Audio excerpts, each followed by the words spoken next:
But this time around, there is one unified aftercare referral system that is created, no? Tapos signed by the stakeholders sa Pilipinas ng Bucor, ng BGM, head of agencies to, BGMP, Bucor, DSWD, meron tayong TESDA.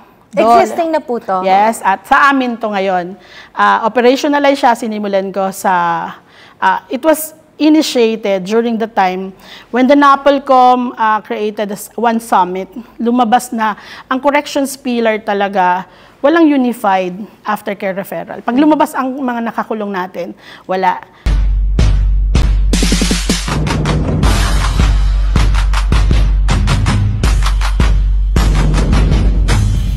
Big thanks to my sponsors, Seed Fragrances. Have your own fragrances perfume bar in your events now.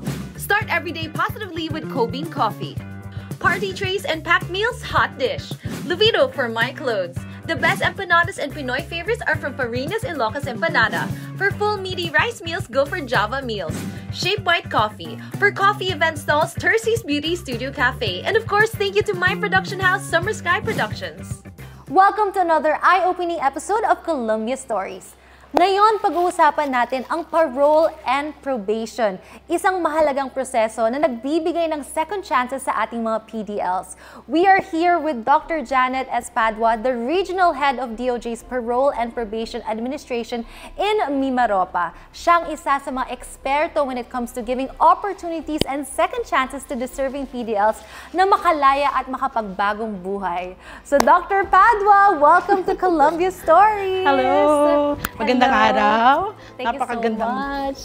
Miss Karen. Yes, I'm so glad you're here. Kasi thank you. Sa totoo lang po, ang daming mga PDLs, saka mga pamilya ng PDLs that would benefit from our conversation. Oh, so, how are you po? I'm fine. Mabuting-mabuti naman. Oh, parang busy-busy po kayo sa region nyo. Just came from Mindoro. Bumiyahe ako because of this for you. And, really? Yeah, of course. Wow! Yeah, because every opportunity of having an information drive regarding our agency, mahalaga. Nice. Kaya para sa akin, talagang ito isang magandang araw. Pati yung ginawa mo para sa amin. Actually, may friend po ako sa Parole and Probation that sabi po niya talaga, you're the perfect spokesperson for Parole and Probation. So sabi ko, I will really take advantage of this kasi actually, madami din akong friends na nahatulan sa loob that are asking so many questions. So sabi ko, in this interview, itatanong ko na lahat. Go! Oo. Sasagutin ko naman. Sige, sige. Let's start off with, ano bang difference ng parole and probation? Okay. So actually, both are privileges eh. Lahat sila ay parehong paraan na binibigay ng gobyerno sa atin para makalabas ng kulungan ang mga tao pag sila ay na-convict. In probation, sabi nga sa, it was created through Presidential Decree 968. At ito yung pinakamagandang bagay na gusto ko ibalita sa buong Pilipinas. Kasi alam mo ba na baby to ni President Marcos? He was the one who signed Presidential Decree 968. Kaya if not because of then President Ferdinand Marcos, the senior, wala tayo ngayong Parole and Probation Administration. Ito yung second chance na ginagawa kapag ikaw ay first-time offender, hindi naman lalampas ang 6 na taon ng yung sentensya, at meron kang qualification accordingly na in-state sa PD 968, o pwede kang makalabas kahit na hindi ka makulong. So, yung parole naman was created because of Act 4103. This is now all about indeterminate sentence law.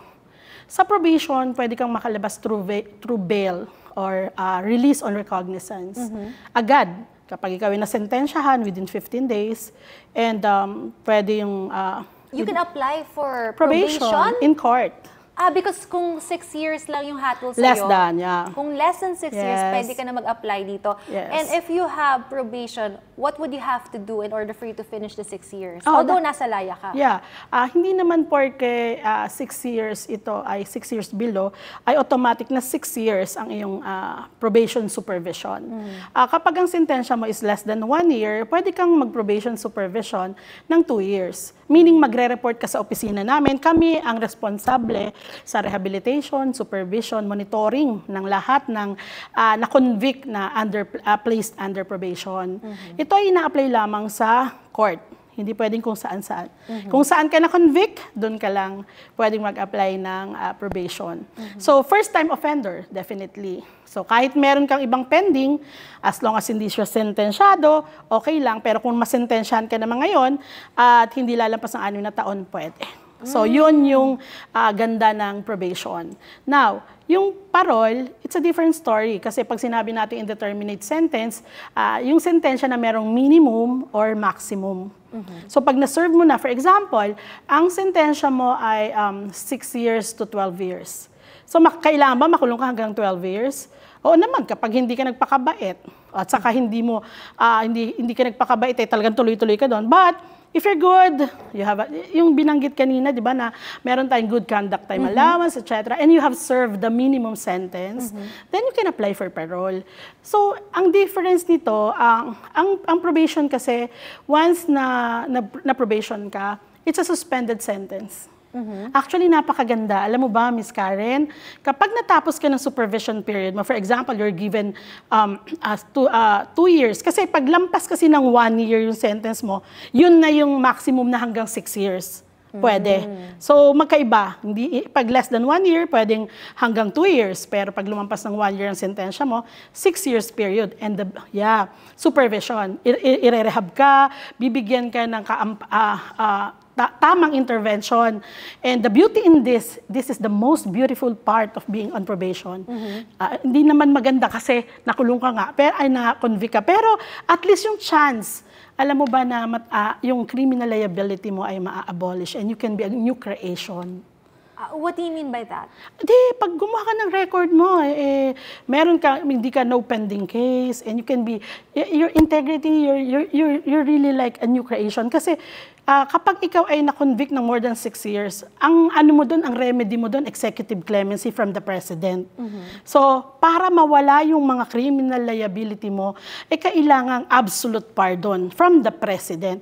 But in probation, kapag na-terminate ka ng court, talagang all civil rights will be given back to you. You can the difference, if you're on probation, you can run for political position. You can get back on track. Yes, but if you're a parolee, no, not until otherwise you're given absolute pardon by the President of the Philippines. So, tatlo kasi yan actually. It's probation, yung hindi ka makonvict ka ng less than 6 years, and then parole, mag-serve ka ng minimum, and other executive clemency that only the President has the prerogative, sole right to grant it. Ano to? We have the commutation of sentence, absolute pardon, conditional pardon, reprieve, and amnesty. Can you share the differences? Of course.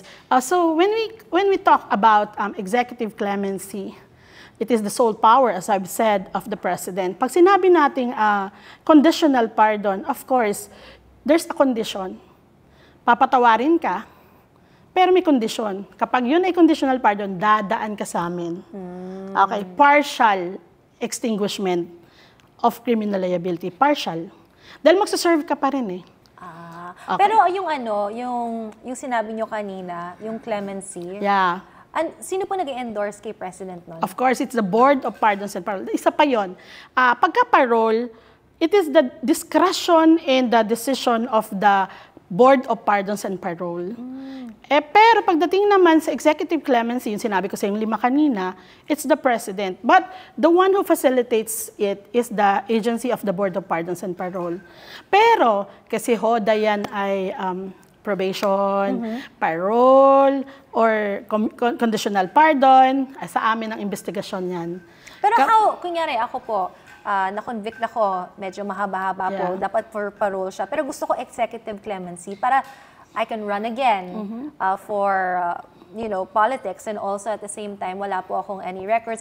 How do I endorse myself for executive clemency? Even though you're on parole, the moment you're terminated, you can apply for absolute pardon. The moment that you receive the final release and the discharge, after parole supervision, you can apply for absolute pardon. You can run. Through you? Through your No, through the department? Board of Pardons and Parole. Through the Board of Pardons Yeah, and Parole. it is the president has always the pure discretion on these matters, but the one who facilitates the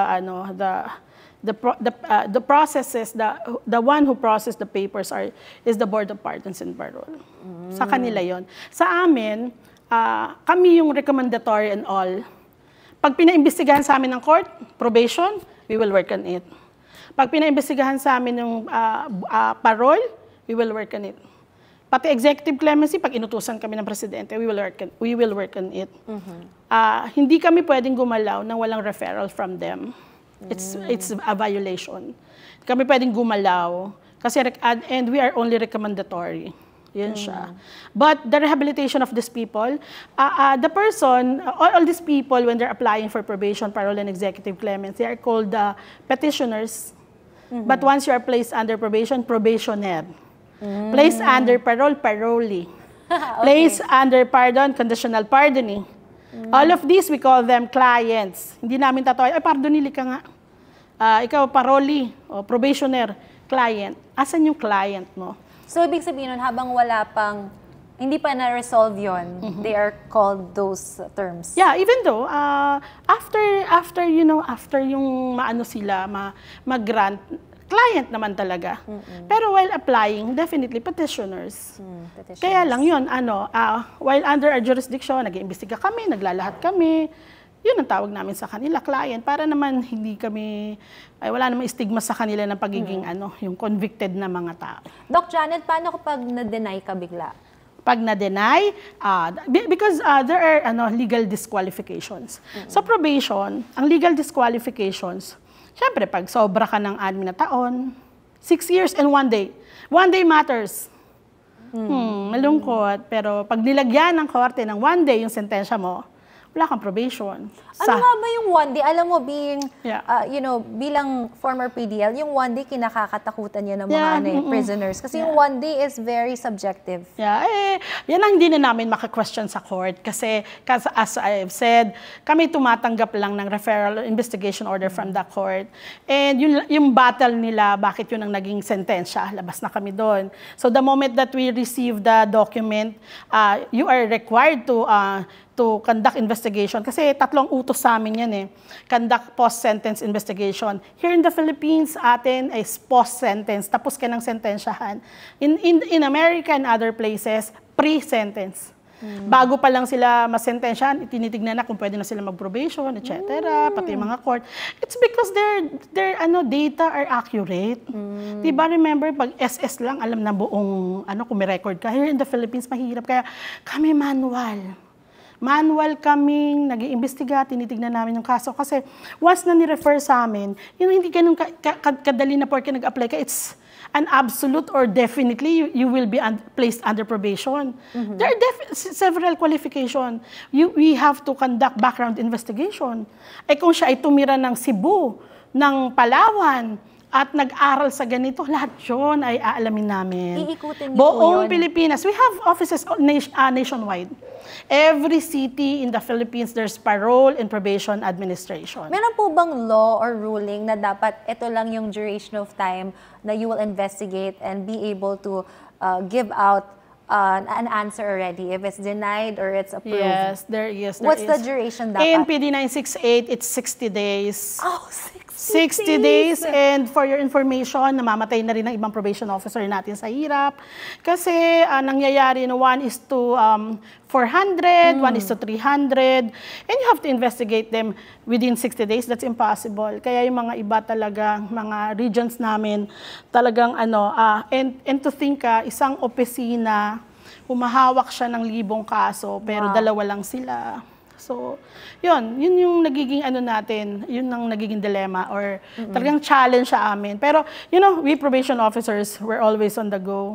At marangal kong sasabihin sa inyo na kahit nahihirapan na kami, talagang tinatrabaho namin makalabas sila. We go for strategies. Talagang yung service assistance, task force, naubos man yung lakas o kaya napapagod ka man sa araw. So, libo-libo rin ang napapalabas namin at nare-rehabilitate namin. In fact, It is effective on the ground that 98% are terminated successfully. And less than 2% are revoked or yung hindi nakakatapos. Dahil sa mga factors na maraming bagay, commission of another offense, yung iba naman is socio-economic problem. Meaning? Wala silang pera para magpamasahe, nawawala na lang sila, nagiging unlocated kapag nasunugan, o saan sila kukuha ng bahay. So hindi na namin sila makita. Those are the problems. But you see, ang hirap. But Ms. Karen, I want to share with you now what is the current work of the Philippines. No? Napasok sa Philippine Development Plan ang Unified Aftercare Referral System for former PDLs.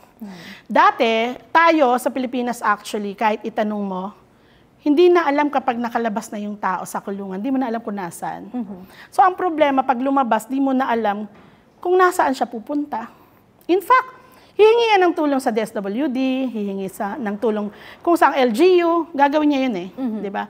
But this time around, there is one unified aftercare referral system that is created, no? Tapos signed by the stakeholders sa Pilipinas, ng Bucor, ng BGM, head of agencies to BGMP, Bucor, DSWD, meron tayong TESDA, Existing na po to? Yes, at sa amin to ngayon.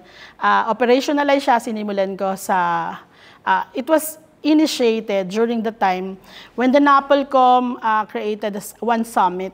Lumabas na ang corrections pillar talaga, walang unified aftercare referral. Pag lumabas ang mga nakakulong natin, wala. So narinig ko yung kanina, di ba, na nasabi nga kanina yung tungkol sa committee on Committee for Returning PDL. Committee for Returnees. Yeah, returning, di ba? Returnees. Meron na tayo ngayon noon. Ang tawag na sa atin ay Unified Aftercare Referral System for former PDLs. Na pag lumabas sila, pupunta at one month before sila lalabas ng kulungan, i-assess sila ng BGMP o ng Bucor, titignan yung needs nila. At this time around, hindi kami ang magdidikta ng needs nila. Sila ang magsasabi kung anong kailangan nila. Paano nila masasabi yun dun sa department na yun, considering nasa loob po sila ng jail? Hindi. Assessment yan. At tatanungin na lahat bago sila lumabas kung ano yung mga challenges nila. Sila yung magsasalita. Ang gagawin natin, i-assess natin. So, pag lumabas sila, syempre, hindi Anti-Privacy Act kapag yung nag-undergo sila ng system na to because this is a 3-year implementation. It will be finished on December 2027. So bago siya pumasok, kailangan meron siyang katibayan ng pagpayag. Meaning inonotaryo yun. Pag nakalabas na siya at babalik siya, hindi yung nakakulong, baka sabihin ay pinipilit lang sila. So pag nandoon na sila, dadalhin yung document ng transmittal nila, referral, to the local government unit, mayor. Meron ng circle of support headed by PSWDO o social worker natin sa local. At nandun na yung DOLE, ano ba yan, wala ba yung trabaho o wala ba yung skill, ilalagay na yun. Pero this time around, hindi siya yung basta ni-refer tapos na. There's a monitoring. Yung circle of support, sila ang magmamonitor. Pag nilagay siya, for example, sa DepEd, yung DepEd has the obligation to monitor. I-report niya na pumapasok to ngayon. Pumapasok, umabsent ng 1 buwan, 2 buwan. Kailangan may rason. Doc Janet, so ibig sabihin nun, yung department na yun would pay for their schooling? Yeah, because every agency has its own mandate. Bakit mo ilalagay dito sa referral system? Wala ka na idadagdag na pera para sa kung kanino pa man. Kasi totoo naman ng DepEd, may ALSIL, special learning process sila. Right. Talaga naman ang TESDA, nag-aano naman talaga sila ng skills training. So, wala tayong problema. I-refer lang. Pero, hindi mo ito basta i-refer. Sa 3 taon, i-monitor. Kailangan may portal na i-report nila kung anong nangyayari. Na-finish ba? Hindi ba na-finish? Para alam naman, pag tinanong sa gobyerno, anong ginagawa niyo sa mga nakalabas na kulungan? Ito ginagawa namin. Bakit ito hindi niyo nakuha? Ayaw nila. Ito, katibayan ng hindi pagpayag, ayaw nila. Itong pumayag. Ayaw, nawala naman. So, all of those. Kaya dito, in the Unified Referral, hindi kami ang magdidikta kung ano ang gusto niya. Siya ang magsasabi. Kung sasabihin ko, bigyan niyo ako ng pera, at sasabihin ng gobyerno, wala. At Sa 100 taong pinalabas, puro livelihood ang kailangan nila, pero kulang tayo sa pera na ganito. Then maipapakita namin after 3 years na ito yung flow, hindi rehabilitation program. Kailangan livelihood program. Socio-economic problem ang binabanatan pala. Ito pala yan. Addict pala to. Ba't siya nag-addict? Family problem. O di parenting seminars or how to make their families better. Paano ba yung tutulungan? Mga ganun. So ngayon kumakaba pa kayo kasi Yes. by 2027 nyo palang malalaman Correct. yung statistics. At matutuwa ka, Miss Karen, may pumupunta, no? May hinihingi ng tulong. And this time around, nado-document. Hindi na kami hiwa-hiwalay na tumulong sa DSWD, wala kaming data. Hindi, maiisa-isa. That's nice. Dahil merong portal may portal. And this is now in coordination now with syempre ang head namin ng corrections pillar with Yusek Deo. And happy to tell you that we have offered the proposal for digitalization. Yun ang kailangan natin Yes. para mas mabilis yung information. Kaya sinisimulan namin sa region namin kasi hindi naman namin pwedeng kunin to sa buong Pilipinas, inasnap, tapos wala kaming papakitang evidence-based na mga data and document. So, dito ipapakita namin na kung effective siya at ano ba yung magagawa nito para sa bansang Pilipinas. But, Ms. Karen, this is already a nationwide approved and agreed sistema. Sinisimulan lang namin sa ganito paunti-unti. And later, bubuuhin na natin to sa buong Pilipinas, syempre, with God's grace, and syempre, with the support of our beloved administrator. Buti napaka-supportive hindi namin to lahat magagawa if not because of him. Si attorney, bago pa lang siya one year, magdadalawang taon. Si attorney Bienvenido Benitez Jr. Yes. This is a very exciting initiative. Yeah. Also, you'll find out what people need once they're out of jail. Of course. So we can't wait 2027 pa do. Medyo pero moving siya, pero kaya mo siya inaano ng 27 kasi policy direction. Ngayon, kung sa kalagitnaan, mabubuo kasi kahit na yung digitalization, di naman agad-agad yon. Pag mabuo siya in an earlier year, mas may data kami, mas malawak, mas madami, it's better. Kung ito ay magiging interregional o de mas lalawak, ganun siya. Sa ngayon, sinisimulan kasi ng maliit, isang city nasa oriental. At hindi to basta, Miss Karen, inopen na basta-basta. Dumaan ako sa, meron akong in aid of legislation. Dinepensa ko siya sa lungsod ng Panlalawigan at lungsod ng city at saka provincial ng Oriental and Calapan. May board resolution siya at kinampihan tayo at kinasihan tayo talaga na alam nila na makakatulong to. And so far, right now, it's operating. Kahit paunti-unti. Yes, I will definitely support this one. Yeah. It's aftercare. We need to ensure that they will Yeah. stay outside doing good in the community. You mentioned earlier na mataas ang percentage ng na-approve ng parole and probation. You said 98. More than, 98. Yeah. What? Terminated. Terminated. So, tapos na. In other words, nakalaya na sila. Why are there still 2% na hindi nabibigyan ng parole and probation? Legal disqualification. Because before you can avail of probation, dapat talaga wala kang conviction na more than 6 months previous or more than 6 months at saka fine ng 1,000.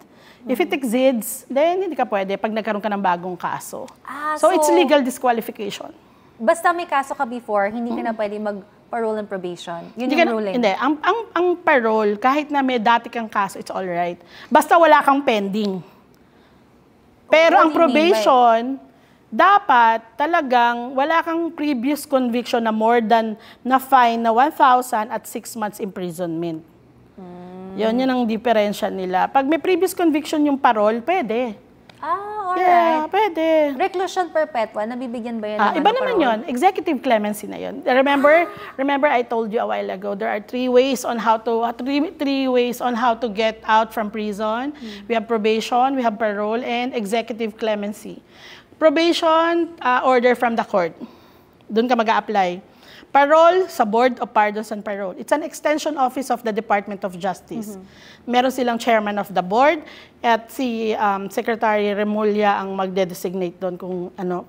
It's supposed to be the the Secretary of Justice, pero ang presidente pwede siyang mag-designate kung sino ang gusto niya doon sa board.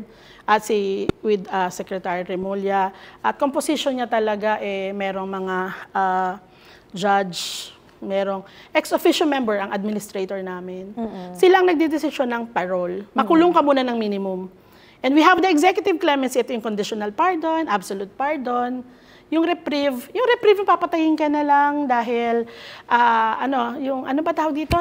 Yung death penalty, yung tipong pero because of the president, he can reprieve, temporarily withdraw the rendering of sentence, yung gano'n, reprieve.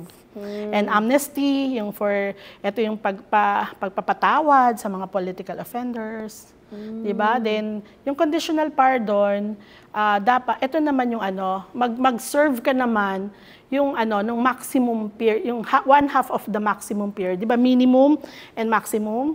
So, pag na-serve mo yung one half, for example, again, 6 years minimum, 12 years maximum. O, di pag na-serve mo yung kahit na kalahati ng maximum na yon, pwede ka na mag-apply.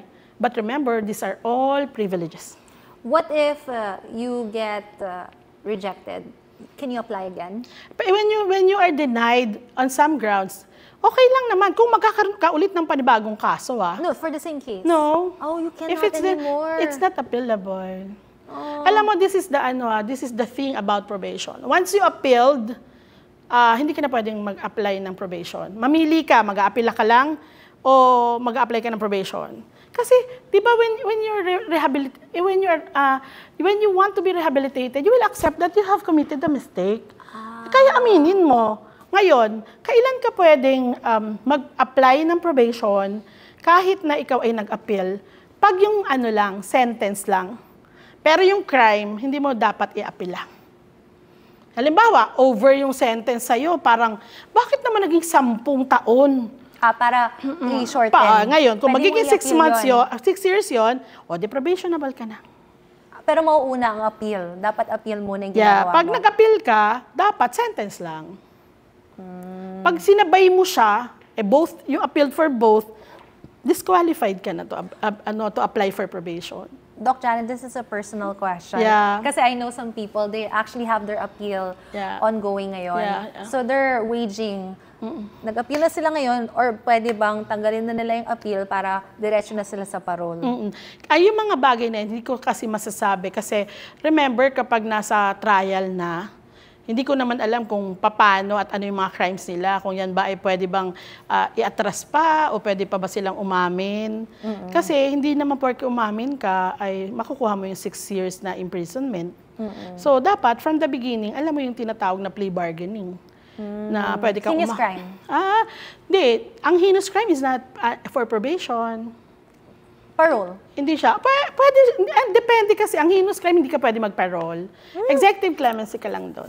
Oh, wow. What are the chances you'll actually, get approved dyan sa executive clemency? Hindi ko alam kasi ang nagpa-process niyan ay Board of Pardons and Parole.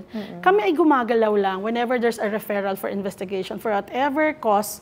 Halimbawa, conduct background investigation regarding this person. Yun lang kami gagalaw. Hanggang doon lang isasubmit namin, wala na kami doon alam. It's the board that process it. You recommend, in other words. And we are the workforce. Tactical ground kami. Kami yung nasa baba. Sige, for PDLs naman, and also for family members out there, ano yung step-by-step process of how to apply for parole and probation? So, katulad ng sabi ko, when you're convicted, upon conviction, for those who are sentenced less than 6 years, upon conviction, then they can already apply within 15 days, apply for probation sa court wherein they are convicted. Remember, pwede ka lang mag-apply ng probation kung saan ka lang na-convict. Hindi pwedeng RTC 22 ka na-convict, pagkatapos mag-apply ka sa RTC 5, it's impossible. Same court dapat. Correct. So, yan ang process ng pag-apply. Now, dapat yung mga convicted, alam nila sa sarili nila yung qualification nila. It's not election, COMELEC, na hindi dapat election-related crime. Because kahit na less than 6 years, if it's election-related crime, no probation, serve it. Kahit 1 year lang yan. Halimbawa, dati naghubad, di ba? Bawal maghubad, may 1 year imprisonment ka. Naghubad na kapag-hubad lang naman ako, violation. Violation nga yun, ganito, ganyan. Di kulong ka muna. No probation. Okay. So, may mga laws na hindi ka talaga pwede. And specifically stated siya sa Section 9 ng Presidential Decree 968. So, yun. Yun naman ang probation. About parole, kailangan ang sentensya mo dapat more than 1 year. More than 1 year. Then the rest, pwede ka na mag-apply ng parole. As long as you want, basta may minimum at maximum. If it's straight sentence, for example, 6 years, you cannot apply for parole. Kasi in parole, it's an indeterminate sentence. You cannot determine when you are going to get out. Dapat may minimum, may maximum. Dapat ang sentensya mo ay ikaw ay makukulong magmula 4 na taon hanggang 10 taon. Minimum yung 4, 10 taon ay maximum. So kung na-achieve mo na yung 4 years, pwede ka na Correct. apply? Yes, minimum. Minimum. Yes. If it's a straight sentence, pupunta ka ngayon doon sa, pwede ka naman lumaya sa good conduct time allowance Di ba nagpakabait ka, serve sentence. O kaya naman, pwede ka doon sa pardon ng presidente. Executive clemency yon. Pero pagka minimum at maximum, sa Board of Pardons and Parole yon.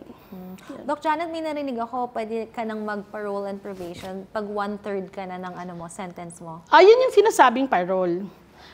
Dati, mali yung 1/3. It's minimum talaga. Yung siguro mayroong mga flyers na nabigay noon, mga nakikita ka, parang may nakita ko na kinorek naman yon. So, pag minimum, okay na? You have served the minimum. Regardless kung ano yon, basta siya. Then, yun ka pwede mag-apply ng parole kapag yun ay I'm so curious now kasi madaming mga PDLs, syempre, they will be interviewed. Yeah. Diba? What are the things you would like to hear from the PDL to know na they're remorseful na, that they're ready to be in the outside world? Alam mo, pag Miss Karen, pag probation officer ka, if you are the investigating officer, dapat malakas ang ang discernment mo. Dahil alam mo yung kausap mo, hindi mo alam kung gaano yung lalim ng pagiging kriminal o mabuti ba niyang tao. So, yung itatanong mo sa kanya, yung mga acceptability niya sa sitwasyon, the plans. Minsan ang unang-una mong gagawin, ba't mo nagawa yun? Ba't mo nagawa yung kaso? Doon, i-evaluate mo na kung anong character niya. So, Doc Janet, what do you normally ask sa mga parolees natin? The first thing ako, when I was an investigating officer for 25 years, ang una kong tinatanong sa kanila, bakit mo nagawa yun? Kasi know the roots Know the roots. Then, sorry, go ahead. Sige, what if Doc Janet na parang, kasi wala na akong choice or parang they say defense, pero ang sinasabi ng prosecutor, iba. Paano yun? Pakinggan mo lang siya magsalita kasi marami siya ikakwento. Idadamay niya na kung sino yung nasangkot, pati pamilya niya, lahat. Yun lang isang tanong yun. Kaya niya nang sumagot ng maraming oras. Kasi kailangan nila lagi ng kausap. And ang tingin nila sa'yo, when you arrive, ikaw yung pag-asa. True. So, ang ipapardama mo sa kanila, andyan ka. And the number one thing that I said to them is, just be truthful. At gusto ko malaman mo, ang probation, libre, walang bayad. Kasi doon ako lagi nakakarinig na meron naniningil, mga ganyan-ganyan. Talagang nakakarindi. Kaya ang unang-una namin sinasabi sa kanila, ang probation ay libre. Wala kang babayaran. At pangalawa, kailangan ka maging matapat. Hindi kita matutulungan pag hindi mo ipagtatapat ang lahat. Ngayong kwento mo, anong nangyari? Yun lang, marami ka nang makukuha. Ililista mo na lang yun. You have your pen with you. At most of the time, ang unang lang gagawin, iiyak. Kasi pagod na sila sa loob. So that's the thing. At titignan mo kung hanggang saan yung acceptability nila sa sitwasyon. Kasi kung hindi nila tatanggapin, ipapaliwanag mo sa kanila na bakit ka magpo-probation kung hindi mo naman tinatanggap, rehabilitation to? Paano ka marerehabilitate kung ngayon pa lang hindi mo tinatanggap na nagkamali ka? Oh, So you will explain. Doc Janet, if they blame everyone else except themselves, hindi mo sila bibigyan ng probation? No. I-validate mo, i-assess mo na yung character niya. Doon mo na aalamin bakit nangyari. Because after her or him, magba-background investigation pa kami sa labas. Kakausapin namin ng barangay, official, pamilya, teacher, classmate. Wow, that deep. Ganon tayo sa Pilipinas. Ganon talaga. Ganon.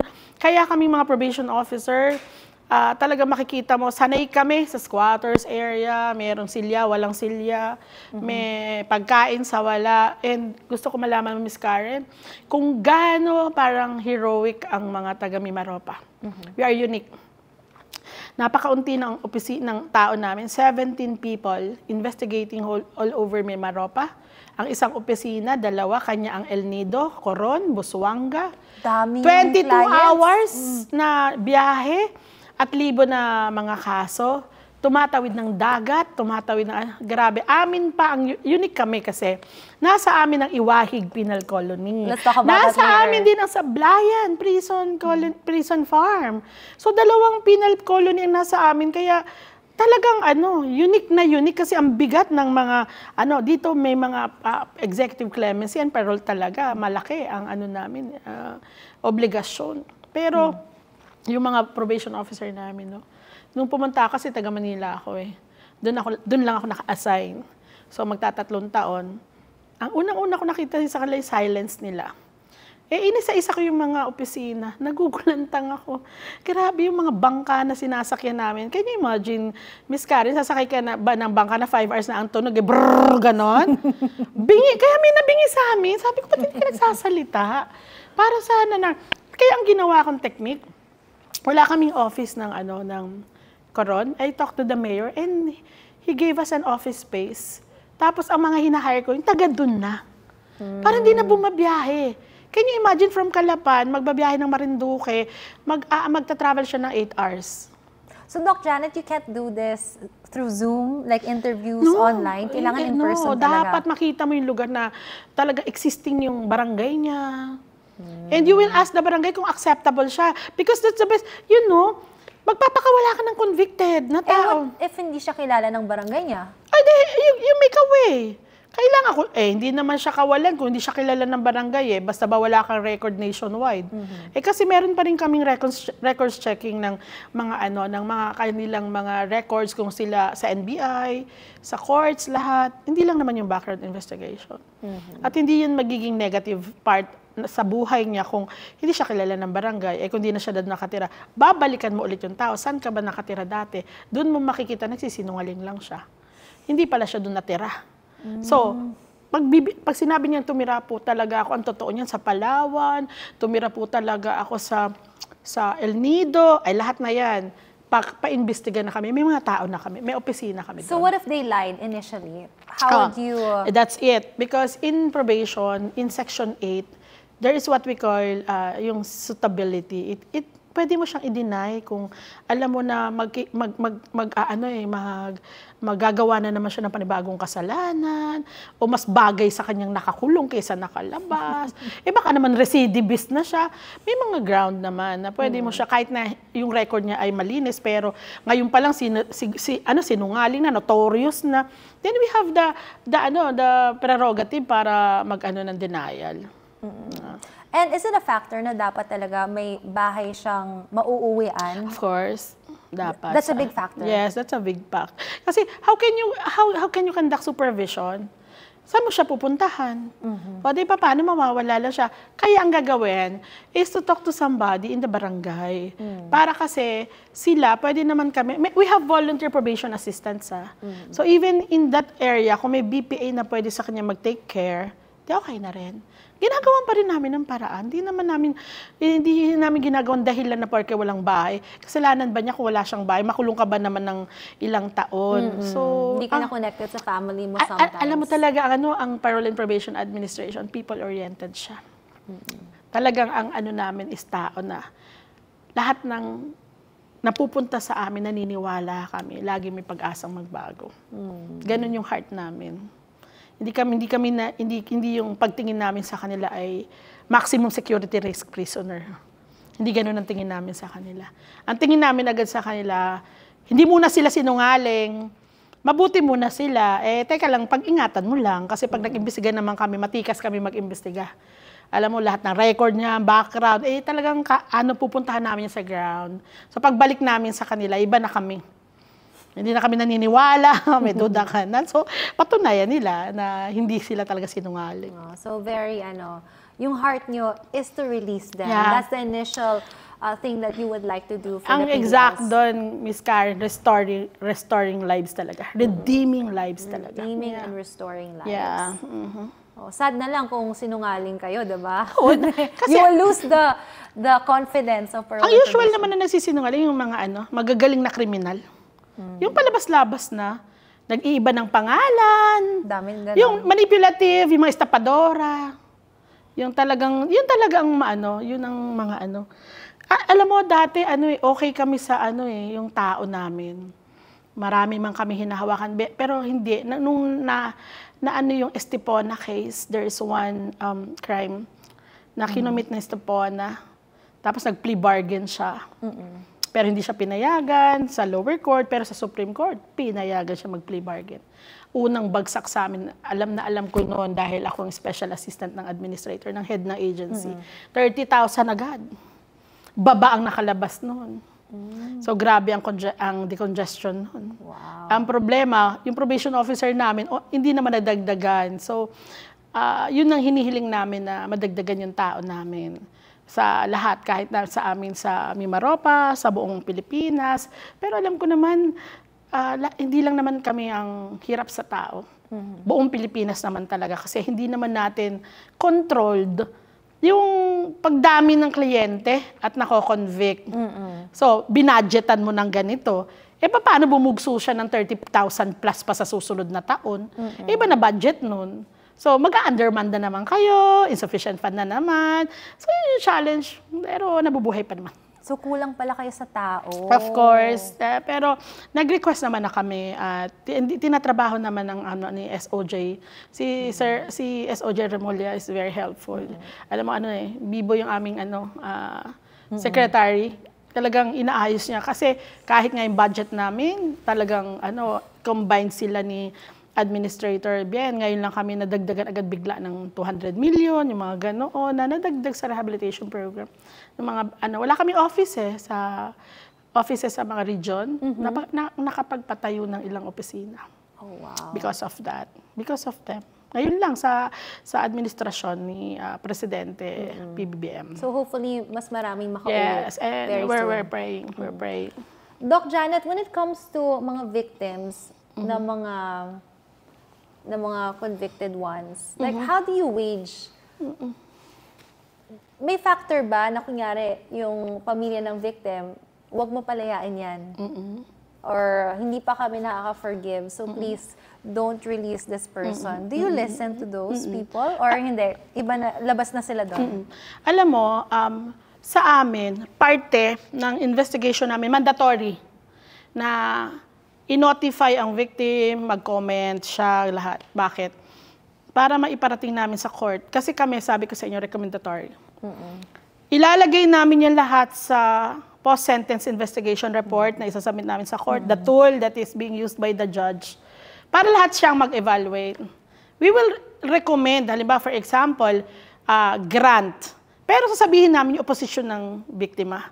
At least sinabi namin, si judge mag-evaluate kung tama ba yung rekomendasyon namin o hindi ba. Considering this opposition. Considering this situation because he's the judge. Kami, taga-abot lang kung anong makukuha namin on the ground. So, kung ano rin yung palagay namin na pwede na namin i-recommenda, but that is not absolute.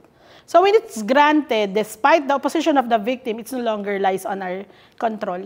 Sila may gusto. Ganun siya. Oh, okay. But, so, in favor of the PDL to? Oo naman. Sa kanila kasi hindi kami pwedeng magsabi na porke sinabi ni victim na ganito. Porke nag-o-oppose siya, wag na rin kasi nag-o-oppose si victim. Di ba nakulong na nga siya? Napatunayan na nga ng korte. Oo. Na-sentence na siya Yeah. Na-punish na siya for that long duration of time. Para for the purposes of not excluding the victim regarding the reality na mabibigyan siya ng probation, iniimbestigahan pa rin namin siya at tinatanong. At yung sinasabi niya exactly, nilalagay namin. Pero yun nga lang, limited kami. Ang tangi lang namin pwedeng gawin ay ilagay. Pero hindi naman, wala namang ground kasi sa PD 968 na pag umopose ang victim ay ide-deny namin. So wala kami doon. So i-grant namin yon. Depende sa galaw. Baka naman ang sinabi ng victim ay, matapos ho nun ay agad na naman niyang ginalaw yung isa kong kapatid. Ay, teka muna. That's another topic. Yes. Depende kasi sa weight ng nakukuha. That's the importance why we want to to talk with the victims. Baka ginawa na naman sila ng panibago, hindi pa namin alam. Bulag kami, tapos it will deplete. Kasi, meron kasi tayong pwedeng, yung halaga nung crime na yan ay mawala kung basta mo lang siya palalabasin. Diba? It will depreciate the seriousness of the offense. Sabi sa court, sabi sa PD 968, if it will depreciate the seriousness of the offense, then deny the application. O, diba? Pero kung hindi naman siya makaka-depreciate, then they grant. O, katulad ng sinabi ng victim, it will not depreciate. For example, ang crime niya ay acts of lasciviousness. Biruin mo, hinawakan yung a private part ng anak mo, o naka-probation siya dahil probationable naman. Ang problema, pagkatapos pala nun, ay yung isa na namang anak niya, ay teka muna, why should we, kaya that's the beauty of investigation. That's the beauty of talking to the victims. Kasi you can give a better and appropriate, accurate recommendation.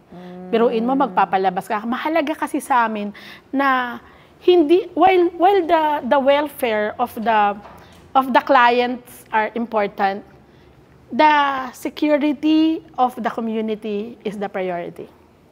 Dapat secured yung community. Right. Bakit naman puro mahal natin yung mga client natin? Pero kung halimbawa ay magiging risk naman siya sa buong community, teka muna. Yun. So kung low risk siya and hindi naman niya ni-repeat yung offense and feeling mo naman lalayo siya from the victim and we'll just continue to do good now. From now on, you will release them. Despite the fact that the family's victim would say, please, huwag niyo siya palayain. Depende kasi. Please, huwag mo siya palayain. Kasi nga, ang dami niyang ginagawa, sunod-sunod. Ibig sabihin, may kabilang victim pa pala. May kung ganon, then deny. Yeah, deny. Kasi gagamitin namin yung Section 8. Diba? Yun. I understand. Yeah. Okay, since you've been doing this for so long, parole and probation, ano po yung mga notable successful stories niyo when it comes to releasing certain individuals through parole and probation? So ang daming nabalik sa trabaho. Kasi alam mo, Miss Karen, ito lang may mga success stories kami, but we cannot share it unless otherwise the person who succeeded approved sharing it. Kasi, you don't need to mention the names. Section 17 kasi. Kahit na basta ang tanging masasabi ko, nakakabalik sila ng trabaho, tapos pwede silang ma-elect. Nakakaposisyon sila sa mga political arena. Sila and they're doing good and fine. So, di ba, napaka-ano ng pangyayari. Open naman ang issue ni Senator Robin Padilla. Napaka-open naman ang book niya. And he's the #1 senator.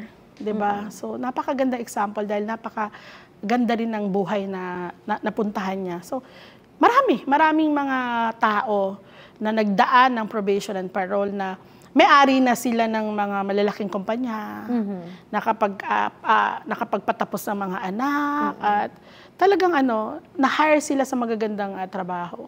So there's life after parole and probation. Yes, because this is really intended to redeem their lives. At ginawa to ng bansang Pilipinas para sa alam mo, ang ganda nga, alam mo ba na tayo ang nagturo sa maraming ibang bansa ng probation? Bago pa sila like Vietnam, Laos, diba? Ang Vietnam, bago sila magkaroon, tayo pa yung nag-share sa kanila. Really? I didn't know that. Yes, because napaka-stable ng probation system ng Philippines. Maganda ang probation system natin. It's backed up with laws. Hindi tayo gumagala, mas nauna tayo magkaroon ng law. Even yung Japan tuwang-tuwa sa atin. Even in voluntarism, they love it. Mahal na mahal nila tayo. Talagang partner natin ang Japan. Ang UNAFE. Sila ay mahal na mahal tayo. Ang Bangkok, ang Thailand. mahal nila tayo kasi alam nila maganda ang probation system natin. Naging role model pala Yes. tayo sa pag-share ng structure natin Yes. sa Kaya nga probation. minsan sa buhay natin, naging mission natin, maging ASEAN model tayo. And nare-reach natin yun. Yeah. Wow. Maganda. I didn't know about that actually. Talaga. Akala ko tayo lang gumaya sa ibang bansa. Kasi nga, Miss Karen, ang silent ng Parole and Probation Administration. Pag meron tayong malaking big time na nagawa, hindi mo kasi pwede, uy, amin yan ha. Alam mo yun, gumalaw na yan, sa amin nang galing yan. Kasi yun eh, limitado ka. Prohibited kang magsalita kung sino sila na nandiyan siya. Speaking of, yung mga nami-media, paano yung mga high-profile cases? Napagbibigyan ba yung parole and probation nila? Considering siguro yung madlang people would not like them to be back in the free world. Whether you're high profile or what, wala naman kaming pakialam dun basta hanggat wala kaming order from the court or the Board of Pardons and Parole, chill lang kami. Pag natanggap namin, yun ang movement namin. So kung high profile man siya o hindi naman kami... Doesn't matter. Yeah, kasi legitimate naman ang galaw namin, hindi naman kami nagfe-favoritism, hindi kami ganoon ng mga tao. Kaya, treat everyone the same. Kaya in other words. If you can notice, Ms. Karen, meron ka bang nabibihira kung meron na may probation officer na nadamay sa graft and corrupt practices? I haven't heard actually. Ang tahimik, diba? Kasi nga, talagang, yun ang mapagmamalaki ko sa agency namin. Meron napakaliit na parte at lang siya, yung kokonti lang, hindi yung katulad ng kala mo talagang normal na. Yun ay mga nasasabit or kung sino man sila ay very seldom talaga. You've shared successful stories. How about yung mga na-release nyo pero gumawa pa rin ng mali right after parole and probation? Yeah. What are the instances? Like, do you remember particular personalities? Hindi na. Kasi meron din naman. Pero pag nangyari sila na ganyan, nare-revoke. Ibig sabihin, binabawi. Kasi probation, these are all privileges eh. It can be revoked anytime. Kapag ikaw ay naging risk na sa community at talaga namang hindi ka na nakakatuwa, bababalikin ka ng kulungan. Kasi conditional lang to eh. Even parole? Yes. Okay. Conditional kasi siya, hindi siya karapatan. So, once you've done a new crime, i-continue mo na yung sentence mo noon, tapos dagdag pa sa ginawa mo ngayon? Kasi, depende ulit. Kung may ginawa kang crime, pero you were able to postpone bail, na hindi ka pa convicted, may laban ka pa, at nag-imbestiga kami. Nalaman namin na maaaring probability na napagbintangan ka kasi kumakampi yung mga barangay, then hindi namin yun i-revoke. I-report namin sa court. Magbibigay kami ng status report. Kasi hindi pa siya violation of another offense. Kasi makikita mo may back up ang barangay na hindi siya, nadamay lang, nadawit lang, etc. Pero ibang usapan, kahit nadawit lang, pero nagnakaw na naman huyan, nakawan na naman yung kabila, yung ganito, ganyan. Teka muna, nagpo-post na siya ng risk. So, paano na siya, pwede na siyang i-recommend na ma-revoke. Pero, hindi ulit yan absolute. Depende ulit sa court. Kung gusto ng court. Ganon din sa parole. Sa Board of Pardons and Parole. Hindi mo siya pwedeng ipa-revoke dahil may case na naman siya. O dapat, kung ano mo yan, ay dapat ay convicted. Pero, kahit hindi naman convicted, kung talaga namang marahas na siya, gumagawa na talaga siya ng krimen na talagang nagpo-post na ng risk again to the community, ay balik mo na. Ganun lang siya. Kaya kaming mga probation officer, dapat magaling kaming tumingin kung karapat-dapat ba siya talaga o hindi ilabas. Doon pa lang sa assessment, initial investigation, dapat alam na namin yun. Kasi you can tell if someone's going to repeat. Yes. Dapat marunong at yung mga probation officer kami, sanay na kami sa ganoon at alam namin. Kaya nga, we conduct thorough investigation eh. Diba? I wonder in real life, could you tell if someone could possibly do crime or masamang tao siya? Oo naman, kasi alam mo naman yung bunghanga, yung galaw. Talagang makikita mo na at pag-ingatan mo yung silent nga mas nakakatakot. Kasi yung sasabihin okay lang, wala akong alam. Tapos pag ni-record check mo ang kaso niya murder, homicide, malalalim. Yung mga tahimik, yun yung may tinatago. Hindi naman. Kasi hindi mo naman madedetermine yan sa tao hanggat hindi ka nagba-background check. So lahat pag initial contact with the client, isusulat mo lang lahat ng sinasabi niya eh. Kasi out of those, dun ka magsisimula. Doc Janet, how can we help as normal citizens dito sa parole and probation nyo? I think ang pinakamaganda information drive, there's an agency such as Parole and Probation Administration na pwedeng tumulong para makapagbagong buhay ang tao. Information drive. Kasi di ba nga kami nga yung list heard. And kaya the moment that you invited me, agad-agad talagang pumunta ako because for us, information drive is very significant. We can volunteer as well. How can we volunteer? Actually, pwede ka maging volunteer probation assistant. Paano po yun? So, pwede naman kayo or kahit sino sa kanila na kapag halimbawa meron dito sa lugar nyo na halimbawa client, pwede i-supervise through you. Supervise? Meaning pwedeng tumulong kayo sa pag-rehabilitate sa kanila, mag-assist sa amin, programs, and you can be resource person. Hindi naman lahat ng volunteer at BPA ay supervisor. Pwedeng resource individual, and you're a perfect example na maging resource individual. Ano mong gagawin ko? Pwede ka naming bigyan ng training para sa volunteerism, and pwede mong ibigay yung info na to legitimately representing our office as a BPA para magbigay ng information drive in other places, etc., etc. And you will be recognized as one volunteer probation assistant na part namin from the OJPPA. I realized also when I was in Pasig City Jail, may mga parole and probation na nandoon. Yes. And they were volunteers. Yeah, kaya nga. Hindi sila employees. Oh, tama, kaya nga. You can do it. You can do it also because there is ang volunteer kasi pwedeng ang supervisee at saka resource individual. Kasama din yung mga yung mga volunteers sa pag-help sa pag-process. Yes. No, not process. Or rehabilitation program only. No investigation. Okay. Yeah. At hindi ibibigay sa inyo ang high-profile cases, meaning ang mga heinous crime.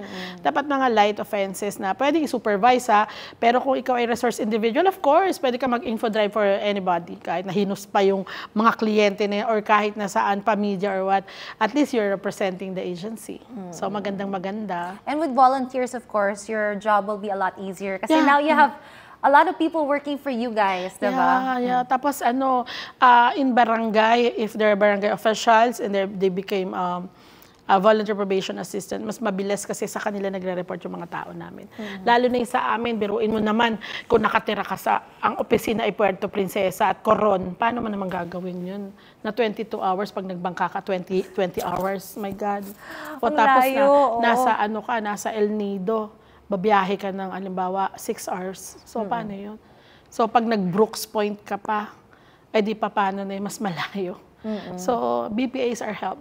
Are great help talaga. Ayan, so you guys can volunteer sa parole and probation. Pero ito, you mentioned nga earlier, itong transformational correction facility, yung Iwahig Prison, and Penal Farm. So please do share kasi it's a prison without walls. And saka it's all about farming, vast lands, and yung mga prisoners doon, kahit na convicted na sila, they are working as normal individuals. Ang tangi ko lang share about Iwahig, actually dalawa yan Meron sa Occidental Mindoro. Prison Farm, national prison din to, and this is called San Ramon Prison and Penal Farm. Pareho lang naman sila ng Iwahig na national prisoner, yung mga convicted prisoners.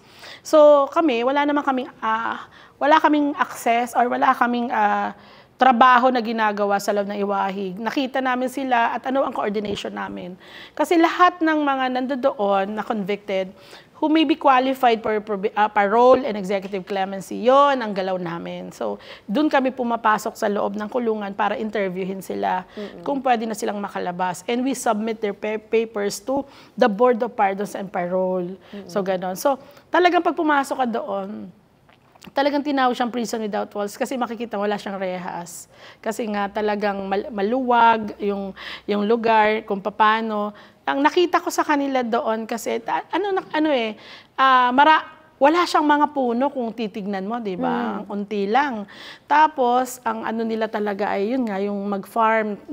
Meron sila mga hindi naman ilog ba yun? Parang may ilog din naman sila dun sa loob. At nabubuhay sila doon nang maayos naman. But I don't have any, I don't know kung paano yung kalakaran nila. Nagkakaroon lang kami ng connection dahil sa mga probable clients na for parole or executive clemency. How many times do you fly there? Hindi ako. Meron tayong mga tao meron tayong opisina sa Puerto Princesa at saka sa Palawan. Meron tayong 3 opisina sa Palawan. Sila ang pumupunta regularly doon sa kulungan para magbigay ng kung pwede ba sila mag-parole. Tapos dito naman sa San Ramon, meron din tayong opisina doon. Sila naman din ang pumupunta. Ganon din po ba yung sa San Ramon, yung Prison Without Walls? Ganon din yung hindi, concept? no. Meron siyang ang Iwahig lang ang known na Prison Without Walls and the rest of the prisons, meron sila lahat rehas. Okay, kasi I heard lang na yung mga tao daw sa Iwahig, iba talaga yung state of mind nila compared to a jail here in Manila. Kasi, syempre, overcrowded na sila doon. Dito, it's very spacious, they're happier, they feel more free. Pero would you believe? Sorry. Ayan, okay? Yes. Okay, thank you. Pero would you believe, mas masay ang mga PDL para sa akin, ang nakita ko parang mas masaya sila pag maraming tao kaysa doon sa maluwag, sa lahat. Kahit nga, yun yung nakita ko nung when I was able to go to other countries, tapos tinitignan ko yung mga prison facilities nila, napakahigpit, talagang kulong na kulong. And would you believe, Miss Karen, meron silang TV, talagang nasa kanilang standard square meters, may kama, may CR, pero mataas ang rate ng pagpapakamatay. It's because of isolation. Mas daig pa nila ang nakulong ng bonggam-bongga. Kaya kung makikita mo yung nasa Manila City Jail, BJMP kasi may hawak doon, yung mga city jails, district and municipal. Kasi nandun ang saya nila na naaabot sila ng pamilya and lahat. While in Iwahig, bago mo marating, maraming pera kang kakailanganin. At yung kalaban nila doon is yung lungkot. So, yun siya. So, isolation really hits them hard there. Of course, di ba? Being alone. Kaya nga sa mga ibang bansa, sa sobrang isolation, hindi nila nakikita yung mga pamilya nila, mas nagpapakamatay sila. Pag wala talagang family support. Yes, kasi yun nga tingnan mo sa Manila City Jail. Pag nandun yung mga tao, kahit nakagulo, congested sila, mayat-maya pag pumunta ng pamilya, di ang saya-saya nila. Ilipat mo yan ng Iwahig. Nangyayari yun. Na pag convicted ka na, pwede kang pumunta sa Iwahig, pwede kang pumunta sa New Bilibid Prison, mag-iba na buhay mo. So maluwag, pero wala kang pamilya. Malayo sa family So, mo. ibang journey. Ibang laban na naman yan. Yeah, sure. Okay, Doc Janet, a message to all of our viewers, especially yung mga PDLs na may family members na gustong-gusto na makalaya yung kanilang mga family, of course. So, what's your message for them in terms of parole and probation? Okay. Magandang araw sa lahat sa inyo. And Ms. Karen, thank you very much for this day. And for those who's watching right now, gusto ko lang sabihin sa inyo na ang ating gobyerno ay may tinatawag na Parole and Probation Administration. It is an attached agency from the Department of Justice. At dito, kami ang humahawak sa lahat ng convicted na tao sa buong Pilipinas. Yes, kami lang po yung agency na humahawak ng mga convicted na tao sa Pilipinas na pwedeng, na nag-iimbestiga para makalabas through probation, parole, and executive clemency. We have the Board of Pardons and Parole na silang humahawak sa parole and executive clemency. But we are unique kasi kasama namin ang probation. So ano po ba yung probation? Ito yung mga makonvict ka na hindi ka lalampas ng 6 na taon. At may requirement, tignan nyo na lamang po sa PD 968 sa Section 9 at Section 8. At ang meron din naman tayo na, paano kung lumampas ng 6 na taon, wala na ba kayong pag-asa? Meron pa rin at meron tayong tinatawag na parole. Basta't may minimum at maximum sentence kayo at ito ay didesisyonan ng Board of Pardons and Parole. Pero kami pa rin ang mag-iimbestiga sa ground at magre rekomenda kung ano mga kailangan nila sa amin. At meron pangatlo, paano kung iyan ay life imprisonment o heinous crime o kung ano-ano pa man, maghingi na kayo ng pardon sa presidente dahil meron pa rin tayong tinatawag na executive clemency. So ano to? Conditional pardon, absolute pardon, di ba? Meron tayong commutation of sentence, at meron tayong tinatawag na amnesty. At yung reprieve, syempre, para naman yung sa mga death penalties. But, you see, kahit na masentensyahan ka pa ng life imprisonment, 6 na taon, mas malaki pa sa 6 na taon, may pag-asa po kayo laging makalabas. And the Parole and Probation Administration, under the leadership of Attorney Bienvenido Benitez Jr., at syempre, ang aming minamahal na Secretary of Justice, si Secretary SOJ Crispin Jesus Remulla, and definitely ang aming pong mahal na Corrections Pillar Head, si Yusek Deo Marco, ay kami po lahat ay naririto. Ako po si Janet Padua from the Parole and Probation Administration, Mimaropa Region. Magandang araw at can I greet you, Miss Karen ng Happy Women's Month. Di ba? Yay! Yes. Thank you. Woman power talaga to, yes, no? tama. Actually, when it's a female, when we have something that we want to do, talagang nangyayari siya because yung heart natin for it is all out. So, thank you so much. Thank you too. Doc Janet, this has been very enlightening. Thank you. It has really opened my eyes on how parole and probation is and how it can help a lot of our, of course, PDLs. And nakaka-excite kasi, well, you are helping out, to hasten the process, and also hopefully volunteers will join in para mas bumilis pa ang paglaya ng ating mga former PDL. So thank you so much. Thank you too. And we will see you in the outside world. Yeah, basta anytime, nandito lang ako. Kami, buong Mimaropa at buong Parole and Probation Administration. So anong thoughts nyo sa parole and probation? O, do you have more questions or experiences you'd like to share? Well, if you do, well, comment down below and let's talk about it. And don't forget to share this episode so more people can learn about their rights and opportunities for a second chance. This has been Karen Bordador, and this is Columbia Story. See you again next time.